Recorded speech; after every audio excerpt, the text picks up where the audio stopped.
King 5's Eric Wilkinson introduces us to the teenager making a remarkable journey. I wish I could see her again, but maybe I will someday. Jordan Shelley remembers his biological mother in Ethiopia and the difficult days of his childhood growing up in a mud hut. It was definitely a push. You had to grow up very fast. Jordan's father died from a simple infection he got while working, leaving Jordan's disabled mother to beg in the streets and the young boy to work odd jobs at the age of just 7 years old.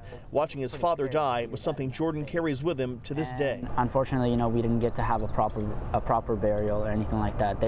All I remember is they put him in a van, and that was that. Soon thereafter, Jordan and his two siblings were adopted by Lanny and Teresa Shelley of Whidbey Island. Jordan had never even heard of America. He couldn't comprehend life outside his poverty-stricken village. Wherever you could walk within a half a day, that's as far as you, that is your universe. That is your, that's what you know. You don't really know any more than that. People may tell you stories, but sometimes it seems too fictional. Another shining star. I would like to give this gift to Jordan Shelley. Fast forward to May 30th, 2018. After graduating from Skagit Valley College at just 18 years old, Jordan was awarded a McIntyre Scholarship, providing a full ride to study pre-med at the University of Washington. He credits the sacrifices made by those along the way with his success.